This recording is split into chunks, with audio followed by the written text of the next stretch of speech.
Welcome to Legal 123s with ByrdAdatto. Legal issues simplified through real client stories and real-world experiences. Creating simplicity in 3, 2, 1. Welcome back to another episode of the Legal 123s with ByrdAdatto. I'm your host, ByrdAdatto, with my co-host, Michael Byrd. As business attorneys for healthcare practices, we meet a lot of interesting people and learn their amazing stories. Brad, this season's theme is asking for a friend. We will tackle questions that practices are sometimes afraid to ask. Yes, and audience members, remember, this is a safe place. Everyone knows it's not you asking the question if you say the magic protective words of just asking for a friend. Michael, I'm super excited to bring on our two guests for the show. However, before they join us, Michael, did you ever own a record player? Well, I would say that my Rat, Quiet Riot, and Twisted Sister heavy metal vinyls were not going to play themselves, Brad. So, yes. First, nice collection. Sadly, I think I had the exact same ones. Now, I know that in this day and age, the youths out there, they're actually starting to collect vinyl again, and they're trying to bring it back in style. My niece and nephew love collecting vinyls. It keeps coming back. Like, this actually trended for a while with my oldest daughter, Caroline, and her friends, and she's 10 or 8 years out of college. And I remember she had her record player set up in her dorm room, back in the pre-COVID era. Yeah. But speaking of things making a comeback, do you think dial-up internet will ever make a comeback? Like maybe the hipsters will line up to, get their sweet sound of that modem screech? Only if we want to actually increase anxiety in the world, which is at an all-time high. Nothing says patience quite like waiting 10 minutes for your cat meme to load. Yes. Well, I don't know if you saw your picture of Justin Timberlake. Oh, but yeah, that too. Yeah. I don't know if you saw the news, but AOL is finally ending dial-up options. It happened on September 30th. So yeah, it's already happened. And Generation X everywhere are just mourning the end of the glorious screeching beeps, you got mail chimes. For many of us, it was our first real tango into the internet world. Yeah, it's the end of an era for sure. I actually read about it as well. But it's not for other than the Gen Xers. It's not that big of a deal. I think less than 1% of the U.S. households were still using dial-up, and so I guess those free trial CDs that we would get in the mail from AOL, I guess they're gonna have to go to a museum or the dump. Yeah, I mean I honestly 1% more than I thought possible to be having dial-up. But Michael? Sorry, are you ready to say goodbye to the dial-up modem mayhem? Oh, well, I'm glad you did upgrade from dial-up. If we could just get you to upgrade your dad jokes, that might be a little better. All right, well, let's bring on our two guests before they act like their internet connection is not working and disconnect from our show. Sounds great. We have two longtime friends and clients. We have Ryan Rose and Ryan Rao with Vio joining us. I'm going to go through their credentials or their bio. So Ryan Rose, we'll start with first. He is the CEO at Vio Med Spa. Ryan Rose has a diverse range of work experience. Prior to Vio, he had a long history of developing franchises, including being owner of Apex Franchise Development Group.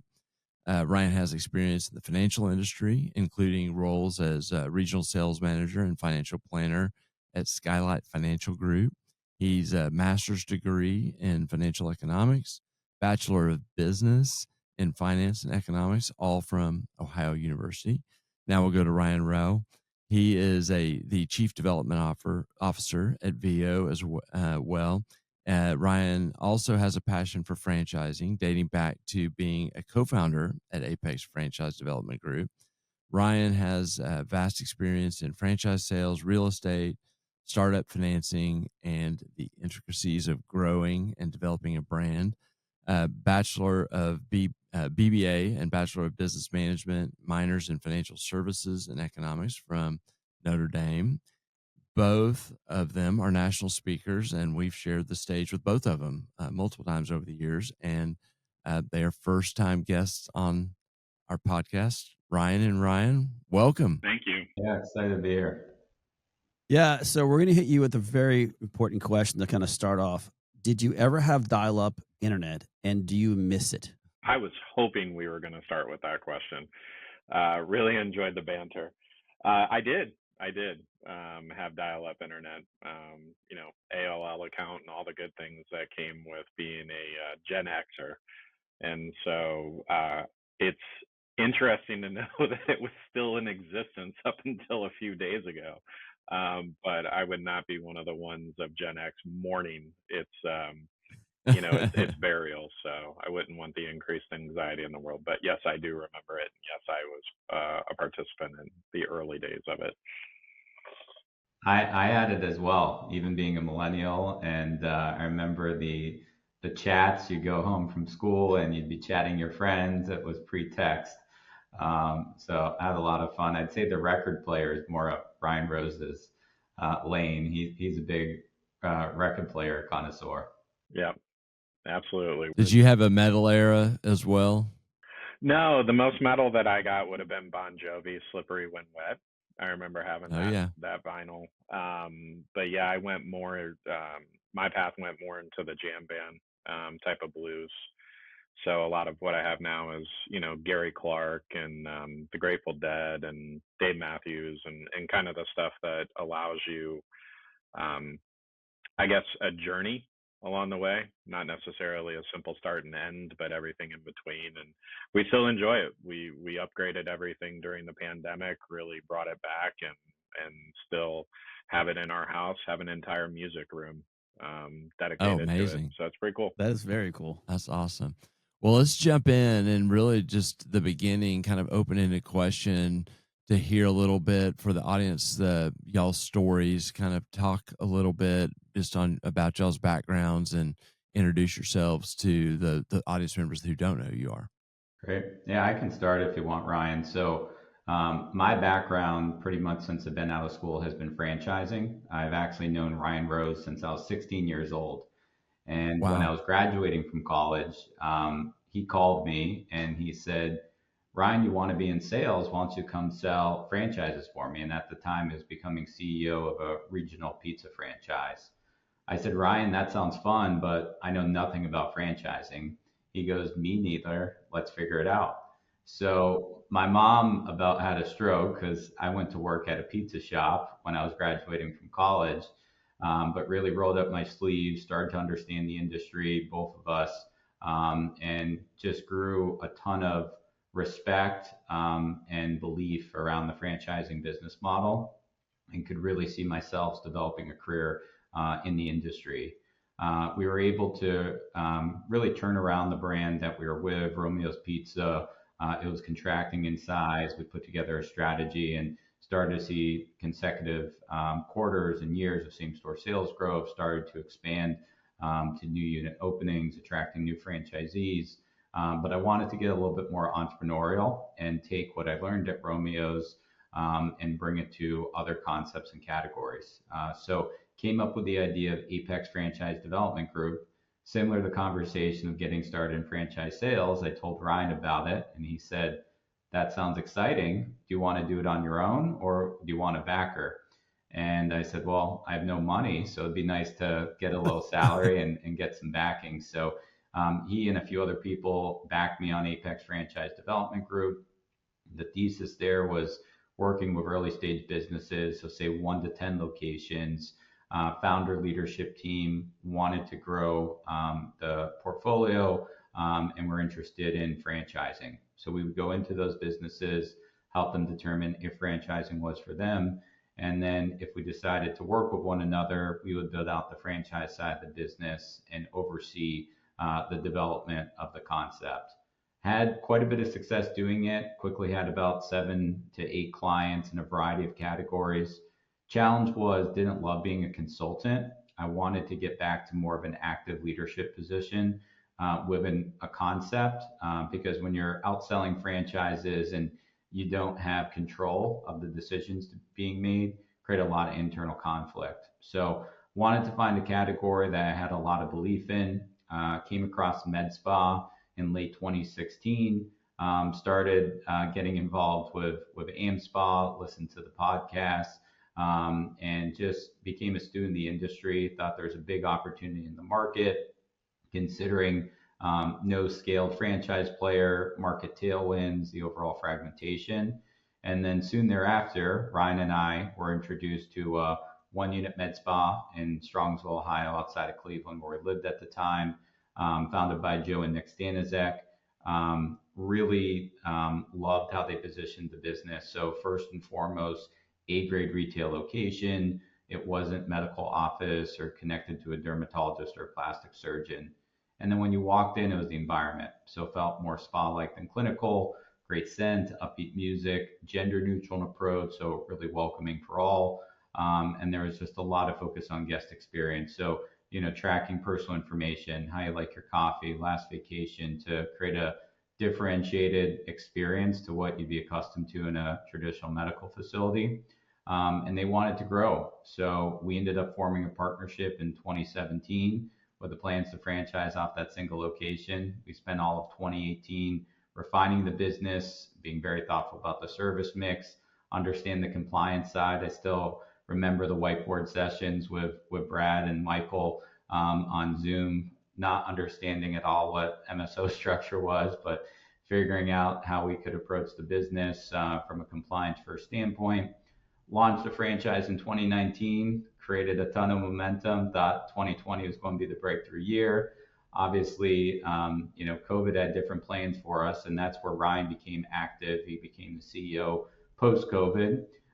But we're fortunate to create quite a few success stories in 2021. We had 9 locations open, and that's really fueled our growth to date. So we're now over 60 open locations today. We're in 20 states. We'll have close to 70 open by the end of this year, and a large pipeline of commitments into the future. That's amazing. I think you've said this before because it seemed really good. Rose, you want to add on anything? I mean, I forget how quick you guys have grown. Just knowing, I can remember, meeting you guys at an ANSPA show a long time ago, and to see where y'all are now. That's an incredible story right there. Yeah, the only thing that I would add is, basically, franchising as an industry is its own beast, right? And then we figure in how these grow. And I think it's important that franchising done right is really the way that you need to look at franchising, because many franchisors come in every year, they go out every year. Very few make it to the pinnacle of 100 locations and above. And franchising, in simple form can be done right very simply, but it takes a lot of hard work behind the scenes. And that's really what we continue to try and do, is just add talent to our organization that really puts the franchisee's success at top of mind. Like, that's when they get up every morning, is what are we doing to be the best for our franchisees? Franchisors, the right ones, are a support organization and are constantly looking at how to make the business better, easier, simpler, more profitable for our franchisees. And that is our mission that we continue to move towards every single day that we wake up with Vio. So let me ask this question, for those who are not familiar with their franchise, where does the name come from? What was we had Apex, we had Roma, we had all these. Where's Vio come from? What was the concept behind that name? Well, it was created by Joe. So the longer story is we were working on names. His original location was called Skin Deep Med Spa. If you're going through intellectual property, obviously you need to own your trademark when you're going to franchise your business. And there's a lot of Skin Deeps out there in the country. So unfortunately, 83 of them to be exact.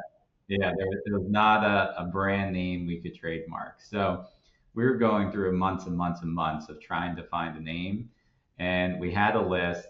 Joe came in and he goes, Vio, slams the coffee table. And we said, Vio, we liked it. So today it stands for value in ourselves, and we've created a brand around it. But it was a name that Joe came up with. And we thought it, aligned with the concept. And obviously, it's all about delivering confidence with the acronym value in ourselves. For those that don't know Joe, I think a fair question is, did he break the table? He when did break the slammed his- table, and if you shake his hand, you definitely remember Joe. Yes, Yes. I definitely remember. I now try to just kind of like hug him a little bit so he doesn't break my hand when I see him. Well, that's so cool, and it actually all of it dovetails into kind of the central theme of what we're doing this season, and we're trying to tap into questions that we commonly get from our clients, questions that often people in the audience, may be afraid to ask. So I'll pose it this way in the spirit of a Dear Abby. Um, Ryan and Ryan, I'm a med spa owner, and I'm thinking about scaling and trying to figure out what path to take. Why should someone go the franchise route? I don't know if you should, quite honestly. It really all depends on your appetite and your vision, right? So what happens in franchising, especially in the early stages of franchising, is that you get really smart people, they make an investment, and then they have ideas, right? And really franchising is about collaboration, it's about best practices, and most of the best practices come from the franchisees that are in the hand-to-hand combat every day. And so I think that you have to have an appetite to build this foundation with a lot of insight, a lot of input from people that you select coming in. And if you're not ready to do that, right? Like, let's say that you're actually a practitioner and this is your first med spa and you're thinking about opening another med spa. I would say that from a practitioner standpoint, you'd probably be better off just investing the capital into a second location and a third location and kind of doubling and tripling your business along the way. You're going to have a lot more control. You're going to have a lot more impact. There's plenty of successful multi-unit corporate models out there, the 4s and 5s and 6 kind of shingles. That's what I would recommend. Franchising is its own entity and it has to be treated as such. And if you're not comfortable with releasing control and having overall collaboration and input into the direction of the company, it's probably best not to do franchising and to stick with your own shingle and your own control. That would be my answer, right? Yeah, I love that's great. Yeah. And there's another barrier to even doing this. So we've all, of course, with each other and on our show talked about the barrier to med spa, which is compliance. But franchising has its own set of burdensome compliance hurdles that have to go through. Talk a little bit about at that beginning, if you're a franchisor, what it takes to establish yourself as a franchise. Yeah, absolutely. Obviously, a lot of complexities in this business. So every state we enter into, as Brad and Michael know well, it's different. So how we support our franchisees from a corporate practice of medicine structure, from good faith exams and delegation, it requires a lot more involvement than a normal franchise-based business. And I'd say the number one role for me in development, it's managing expectations. So managing expectations on what franchisees are getting into, what the realities of the business model are, the compliance structure that's needed. We also go as far as require that all of our franchisees engage with healthcare counsel. So we provide them templates, we provide support, but we want an extra set of eyes on what they're putting together and make sure that they have legal sign off.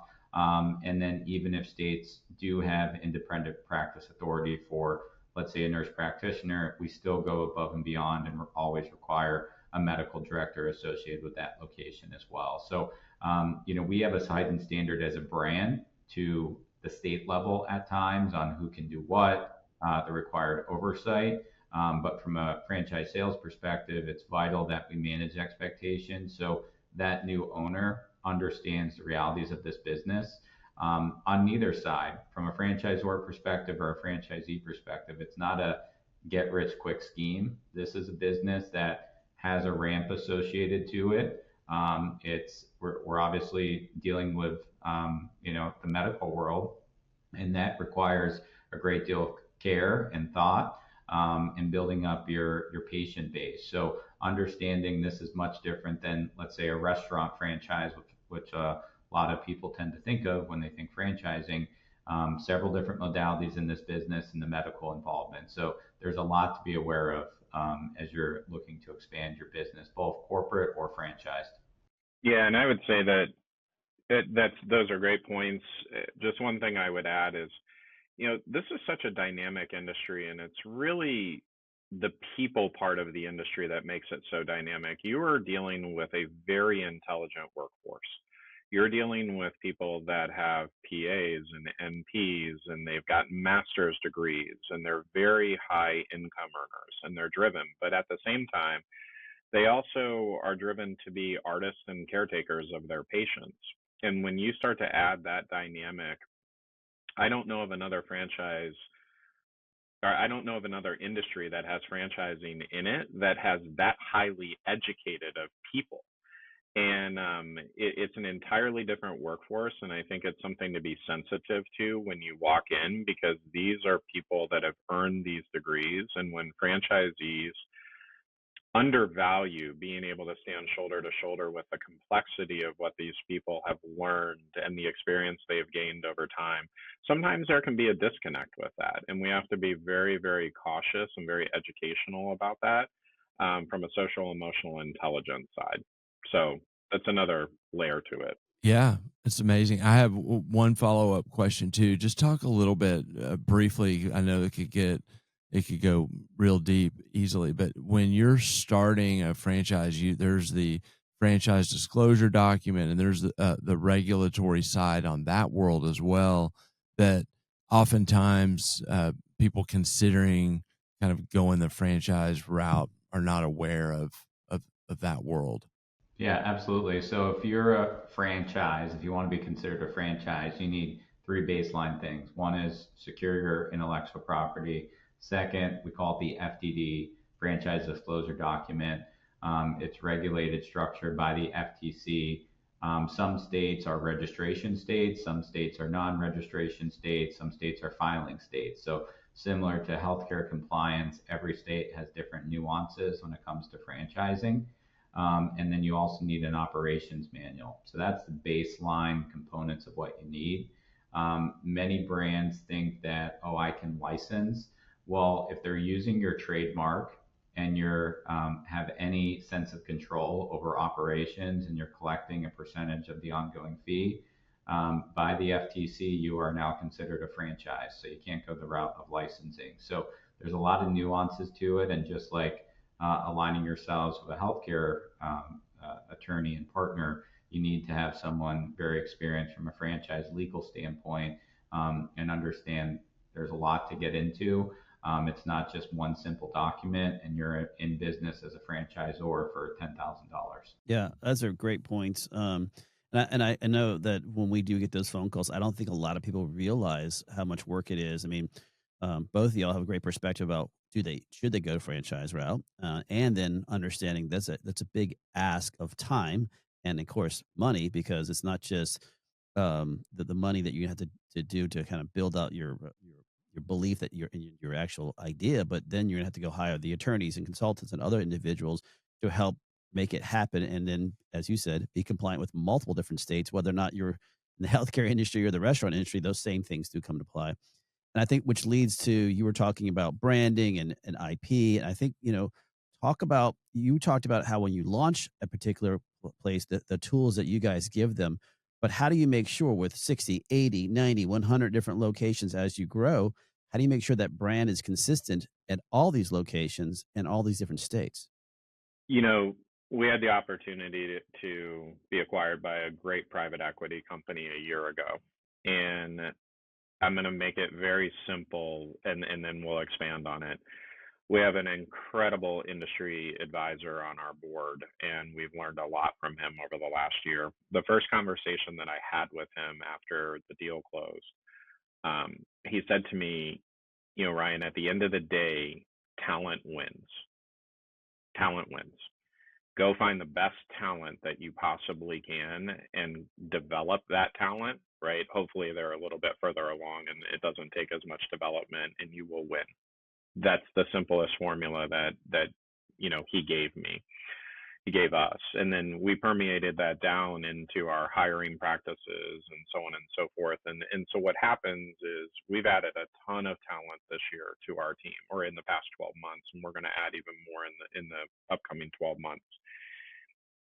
And you get the talent that actually sees things differently, right? And how you put in the pieces of people, process, and technology in order to blanket it, right? You will eventually get to a prime spot where everybody's marching to the same drum, right? It's about buy-in. And the buy-in comes with the collaboration that we talked about. And we talk about our franchise advisory council that is made up of 7 board members from our franchisee community that are really smart people that continue to bring things. And there becomes a self-governing part of franchising, because you are only as good as your weakest franchisee, typically in a system. And they start to hold each other accountable, from the franchise advisory council all the way down to the individual, along with what we've done in setting the standards. We could go into technicality of, annual audits and our MedTrainer compliance platform and our enterprise version of Zenoti and POS and all of the different things that we form guardrails, right? And in order for our franchisees to work within, so they don't get out of bounds, and check-ins, and our franchise business consultants. There are so many different layers to ensuring the quality control that happens in a franchise, but it all starts with talent. And it all starts with people that want to put the brand success before their individual success. And that's what we're really focused on as we continue to grow Vio into the 80, the 90, 100, is talent, including our own internal team, but also our franchisee selection process, and really developing the avatar of success, and then finding the prospects that come in and meet those credentials, which is what Ryan's department is doing very well in the past 12 to 18 months and into the future. You get the people right, everything else will kind of fall into place with the technology and the platforms and the accountability. That's such a great answer, and I really wish I had known that before I partnered with Michael, because that would have made a really big difference. I'm not saying that. Oh wait, he's right here. Anyway, we'll talk about that offline, about talent and Michael Byrd. Yeah, and I think before Brad kind of watered down that last statement, I felt like that was a drop mic moment. Yes. And we did quickly run out of time, like we seem to do when we're on with our friends. That was amazing. Grateful for both of you joining Legal 123s with ByrdAdatto. And we'll go to break right now and wrap up with a few legal insights, but really enjoyed the conversation. Thank you, guys. Yeah, likewise. Always a pleasure. Thank you. Many business owners use legal counsel as a last resort rather than as a proactive tool that can further their success. Why? For most, it's the fear of unknown legal costs. ByrdAdatto's Access Plus program makes it possible for you to get the ongoing legal assistance you need for one predictable monthly fee. That gives you unlimited phone and email access to the legal team, so you can receive feedback on legal concerns as they arise. Access Plus, a smarter, simpler way to access legal services. Find out more. Visit ByrdAdatto.com today. Welcome back to Legal 123s with ByrdAdatto. I'm your host, ByrdAdatto. Still here with my co-host, Michael Byrd. Now, Michael, this season, our theme is asking for a friend, and we had some awesome friends on. The Roses, Ryan and Rose, Ryan Rao. It was, God, I wanted to spend another hour with those guys. I was so sad that we had to let them go. But, what I thought was amazing was how much they lean into the compliance and realizing how important compliance is no matter what you're doing, and that they really, they want to make sure their franchisees understand that aspect of it. Yeah, they have the whole franchise world, which is not our world, but it is a big barrier. And then, on the compliance that we spend so much time talking about on this show, there's an added complexity when you're dealing with a franchisee who, again, you are, as Ryan said, you're giving up control, some level of control, and you're having to, vet who's coming in and know that they're going to, lean into compliance, because there's a trickle effect. If you have, a franchisee that's cutting corners, and even if it's inadvertent, because they're new to healthcare and they're used to other types of franchises, there is a risk impact across the line. Well, everyone, next Wednesday, we'll be back again when we're asking for a friend. And again, we'll actually have two guests. I know it's kind of crazy, right, Michael? Well, we have Voinkos and Aubrey Rankin joining us, and they'll be presenting us on the process of raising capital. Thanks again for joining us today. And remember, if you like this episode, please subscribe, make sure to give us a 5-star rating, and share with your friends. You can also sign up for the ByrdAdatto newsletter by going to our website at ByrdAdatto.com. ByrdAdatto is providing this podcast as a public service. This podcast is for educational purposes only. This podcast does not constitute legal advice, nor does it establish an attorney-client relationship. Reference to any specific product or entity does not constitute an endorsement or recommendation by ByrdAdatto. The views expressed by guests are their own, and their appearance on the program does not imply an endorsement of them or any entity they represent. Please consult with an attorney on your legal issues.